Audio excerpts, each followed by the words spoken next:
barakah dan rahmat. Pesanan saya yaitu dua. Wahai ulama, bersatulah. Kompakkan barisanmu untuk menghilangkan hati Rasulullah SAW. Dan putuskan yang mana haram, haramkan. Yang mana halal, halalkan. Supaya umat kita ini tahu. Kalau rock itu haram. Kalau bioskop model sekarang ini sudah jelas haram. Akhirnya nanti bioskop itu membawa model-model kepada perempuan ya seperti yang kita lihat sekarang. Nanti akhirnya kita maksiat.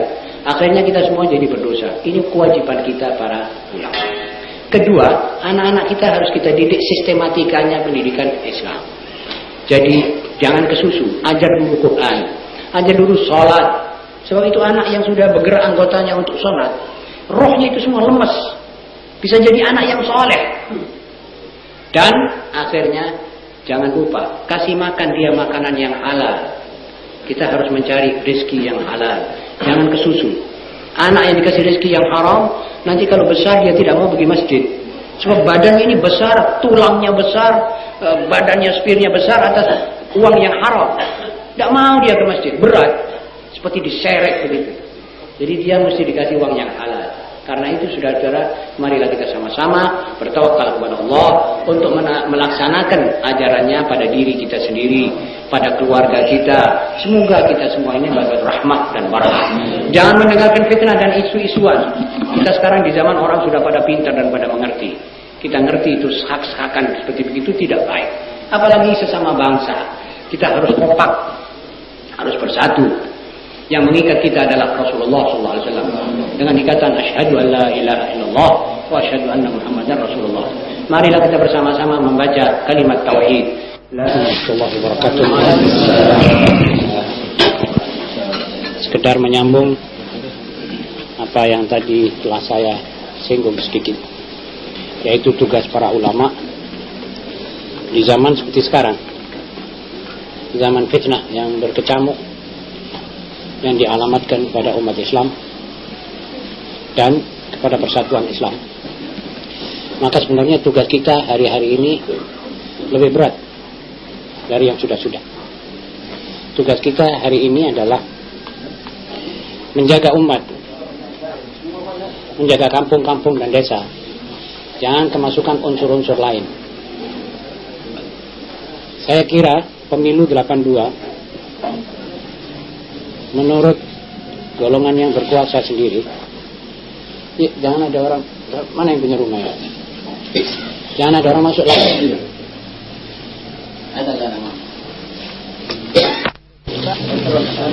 Menurut, kok masih banyak orang mau masuk ini? Karena saya sambung pembicaraan saya dengan nama Allah yang mengumpulkan kita semua. Dari hati ke hati saya akan berbicara dengan terus terang bahwa di hari-hari ini mulai kita dengar pihak yang berkuasa sudah mulai mengatakan nanti pemilu 82 akan berlaku dengan seru. Ini dia sendiri yang menggambarkan keadaan tahun 82. Ini berarti mereka akan memakai cara-cara yang saya kira tidak usah didaftar, tidak usah direkam. Tidak usah direkam. Itu boleh. Dimatikan. Tidak direkam ya, saudara-saudara. Tidak. Jadi kalau pihak yang berkuasa sudah mempunyai gambaran tahun 82 akan berlaku satu pemilu yang seru, itu berarti jelas kealamat kita umat Islam. Sebab yang ada di hadapan kita sekarang ada 3. Ada 2. Ada PNI, PDI, dan ada Golkar. Golkar ini sekarang masih mau menarik ABRI ke pihaknya untuk berbuat seperti yang pernah dibuat pada tahun 77. Ini maksud mereka dalam keadaan sekarang masih dalam pertarungan antara Yusuf yang mengatakan tidak, pemilu saya jamin keamanannya, dan dingin-dingin saja suasana. Sini mengatakan panas, sini mengatakan dingin. Untuk ini orang-orang yang sudah dikeluarkan dari Pulau Buru, yaitu maaf golongan PKI, Ini sekarang sudah dianjurkan sejak 8 bulan yang lalu supaya mereka itu ditampung oleh masyarakat.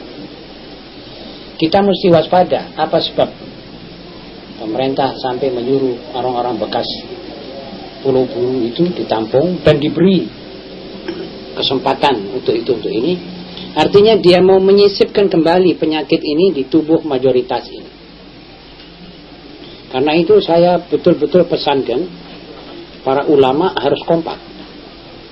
Para ulama sudah harus merupakan satu hati. Seperti kesebelasan. Tahu kesebelasan? Apa bahasa Madura kesebelasan? Seperti kesebelasan itu tunduk kepada kaptennya, yaitu Rasulullah.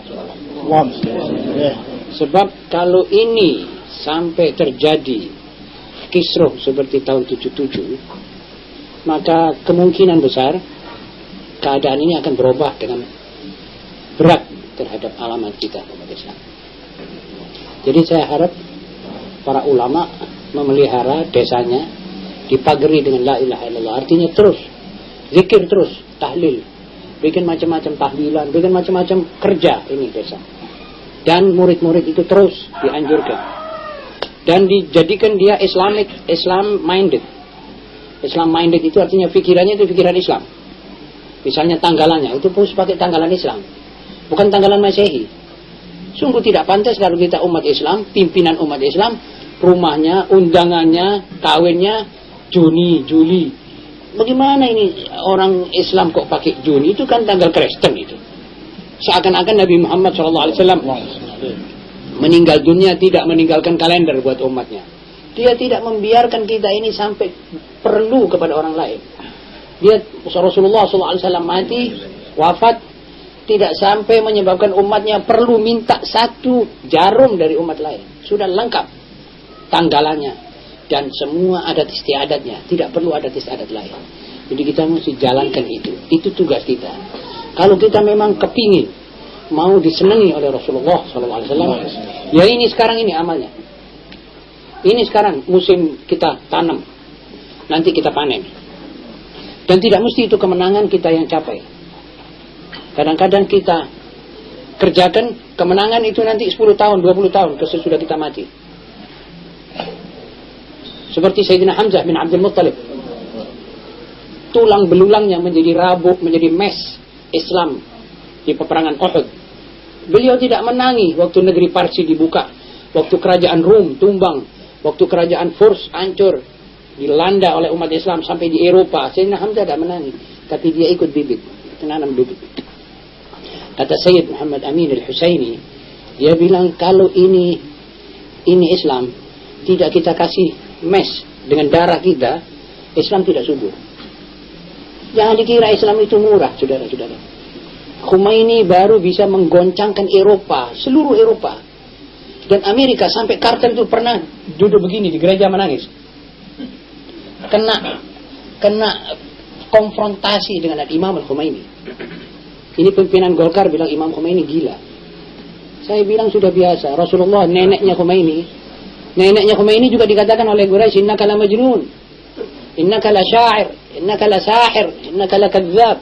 Sudah biasa itu kalau orang hasud mengejek saja. Dia tidak bisa menjawab. Karena itu saudara-saudara, sekarang ini perjuangan sudah klimaksnya meningkat. Dan soal Islam di Indonesia adalah soal saudara-saudara para ulama. Kalau saudara kena gertak, pas takut, ya Islam ini surut. Sebab imam mesti menunjukkan bagaimana akhlak Rasulullah SAW dalam keberanian, dalam keperjuangan. Tadi saya sebut Allah SWT membuat bagi kita syarat rukun-rukunnya iman 6 perkara. Kita sudah tahu. Rukun Islam 5 perkara. Tapi rukun jihad perlu kita ketahui. Rukun jihad adalah 5. Pertama-tama sabat, ulet, tetap. Jangan mau disogok, jangan mau disuap, jangan mau diajak bicara kecuali sama kaum mukminin. Jangan percaya kecuali kepada mukminin. Tetap. Wala tu'minu illa liman tabi'a dinakum. Kalau kiai bicara saya percaya. Kalau satu orang lain bicara saya tidak percaya. Bukan Islam, saya tidak percaya. Atau dia dari golongan luar Islam. Jadi terang-terangan saja dari golongan syajarah. Sudah, mengerti? Mengerti syajarah. Ya mengerti. Wala taqraba hadhihi asy-syajarah fatakuna minadh dhalimin. Maha suci Allah yang menjadikan lambang mereka adalah pokok. Alhamdulillah. Jadi kalau golongan sana bicara jangan percaya. Tapi kita sekarang mesti juga terus zikir, ingat kepada Allah. Kalau kita mau bicara, kalau kita mau bertindak, kalau kita mau bergaul, kita ingat kepada Allah SWT, supaya kita tidak sampai keliru. Kemudian tetap zikir, taat kepada Allah dan Rasulnya, dan bersatu padu dan sabar. Ini rukun jihad. Ayatnya adalah A'udzubillahi minasyaitonirrajim. Bismillahirrahmanirrahim. Ya ayyuhalladzina amanu idza laqitum fi'atan fasbutu wadhkurullaha katsiran la'allakum tuflihun wa athi'u Allaha wa rasulahu wa la tanaza'u fatafshalu wa tadhhaba rihukum wasbiru innallaha ma'as sabirin. Hei orang-orang yang beriman, apabila sedang kamu berhadapan dengan satu golongan, maka pertama-tama harus kamu tetap tabah, tidak goncang, tidak bisa dipermainkan orang. Sekarang para ulama namanya jatuh. Sebab Amir Murtono bilang gampang ulama, kasih 100.000 beres, kasih kutum haji beres. Jadi kita ini seperti dijual belikan. Memang ada itu golongan kita yang sampai begitu. Dan dia orang pintar, diancam dulu. Kalau tidak bisa dirayu, diancam. Kalau dia diancam, dipukul betul. Nah, kita mesti tetap seperti Nabi Muhammad SAW. Dirayu, dia bilang, ya Muhammad, ini gadis-gadis Quraisy, boleh kamu ambil. Ini harta Quraisy, boleh kamu ambil. Ini kerajaan, kami akan angkat kamu raja. Kamu sudah memang orang anak turunan orang ningrat semua. Kita mau, tapi Nabi Muhammad la. Dirayu tidak bisa. Lantas diancam. So kita nanti akan pukul kamu. Kamu memecah belah persatuan Quraisy. Kamu memecah belah persatuan nasional kita. Nabi tetap akhirnya dipukul betul. Dipukul betul, Nabi menunjukkan. Ini perjuangan. Sabat, sabar, ingat kepada Allah dan Rasulnya, dan bersatu. Kalau tidak bersatu, ini sebabnya kita mundur, ini kan kita tidak bersatu. Terus terang saja. Kalau saya bilang kita ahli sunnah. Kalau sana Muhammadiyah persis golongan kecil. Walaupun begitu, kita dalam saat-saat seperti sekarang tidak perlu berkelahi sama mereka. Kita hadapi apa yang di hadapan kita ini. Yahudi wal Nasara wal Majus. Walladzina asyraku, kebatinan dan lain-lain. Tapi yang penting blok besar, blok ahli sunnah. Blok ulama sekarang yang dibikin mainan itu blok kita. Konon mudah-mudahan tidak betul. Ada kabar katanya Pak Wahab sudah masuk Golkar. Katanya ini berita sudah semua dikocak oleh Kostrat main, jenderal main. Jadi kita ini mesti percaya sama Allah SWT. Sebab Yusuf ini belum tentu betul. Yusuf katanya ABRI netral. Golkar bilang tidak, ABRI Golkar satu. Lah umat Islam. Maksudnya ABRI Golkar satu memukul umat Islam. Tandanya Golkar orang kecil. Tandanya kerdil. Tandanya dia tidak bisa tampil ke medan sendirian. Dia mau ajak-ajak angkatan bersenjata yang merupakan kepunyaan milik negara dan milik rakyat seluruhnya. Nah, ini sekarang permainan dari CIA dan Amerika Serikat. Hendaknya kita semua bersatu. Bertakwa. Jangan ada yang maksiat. Jangan ada yang ngerjakan maksiat. Jangan ada yang nonton bioskop. Kalau perlu jangan ada yang rokokan. Berhenti. Ambu seperlunya. Tapi itu maksiat semua itu. Jangan ada yang nonton TV. Istri-istri kita mesti atur betul-betul. Sehingga kita nanti bisa insyaAllah ta'ala kemenangan itu maju pelan-pelan dan kita rasakan itu kemenangan. Khomeini ini saudara-saudara, betul-betul dia karena Allah melarang segala maksiat. Sampai sekarang dia tidak bisa kalah. Amerika kalah. Amerika yang sudah bisa mendarat di bulan, waktu mendarat di Iran pecah kapal terbang. Koprol, tahu koprol? Ya. Kapal terbang masuk di perutnya kapal terbangnya naik. Jadi terbakar semua. Padahal itu waktu umat sudah tidur. Akhirnya Allah Ta'ala membuka. Ini karamat ini. Ini karamatnya orang yang ikhlas kepada Allah. Ini yang dibilang, ini karamatil awliya. Tapi kalau tidak begitu, karamat itu ya apa lagi? Dicoba lagi, jatuh lagi. Akhirnya dibuka itu orang-orang yang terbakar. Diketemukan seperti kotak. Dibuka ada kar. Rumahnya Khomeini. Nanti ditulis itu, rumahnya Khomeini akan dijatuhi bom pelemes. Itu bom pelemes, itu bom yang mengeluarkan seperti orang yang mau dioperasi itu, disuntik pasti kasih obat apa namanya? Seperti bius. Nanti Khomeini tidur, diangkat, dibawa ke kapal terbang, diculik. 17 ulama Iran, pimpinan ulama, Ayatullah al-Bahishti, Ayatullah al-Ruhullah al-Khomeini, Ayatullah al-Khalkhali, itu semua, dan Bagir Muhammad Hasan al-Sadr akan dibawa semua, dimasukkan kapal terbang, diculik. Itu rencana mereka. Tetapi Allah berfirman, wa makaru wa makarallah wallahu khairul makirin. Mereka merencanakan, tetapi Allah merencanakan. Lihat ini contohnya. Tapi itu bantuan kepada Iran dari Allah. Itu karena orang Iran sudah ikhlas.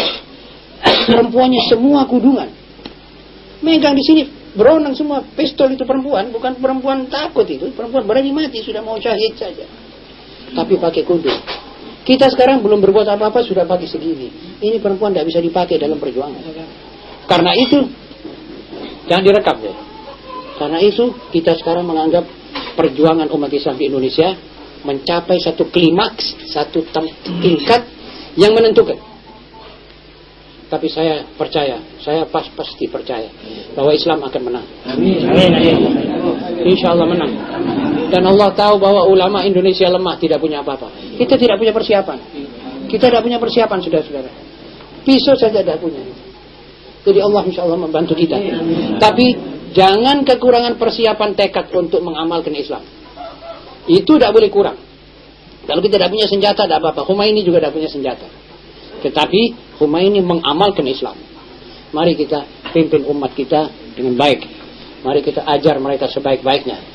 Jangan sampai menerima isu-isu. Jangan gubris. Kalau seperti tadi malam ada orang datang bilang, ya, golongan Arab di sini mengatakan bahwa Khomeini ini Indonesia akan jadi Iran. Itu isunya PKI, itu jangan dijawab. Itu isunya syaitan dan kita tidak perlu menjawab itu. Yang penting kita mengamalkan ini semua. Apa sanggup saudara-saudara? Wah, mulai hari ini para kiai memegang umatnya. Jangan sampai terlepas. Anak-anak jangan disekolahkan sekolah-sekolah mana-mana. Sekolah kita dulu. Pimpin dulu. Jangan sampai dia keluar mendengar suara yang lain daripada suara Allah Subhanahu wa taala dan suara Nabi Muhammad SAW.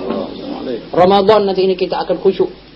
Bangun malam semua dan kunut nazilah. Tiap salat mesti kita kunut nazilah. Sebab sekarang ini waktunya. Kapan lagi sudah? Kita sudah dikeroyok. Kita sudah direncanakan. Ini P4. Ya, tapi ini saya kira tidak boleh saya katakan ya. Yang sudah jelas, ini umat Islam Indonesia akan disekularkan. Agamanya anak-anak akan dilunturkan semua. Diajari agama Kristen, agama Buddha, agama Islam. Ini anak akhirnya tidak punya pegangan seperti ini, polos kembali.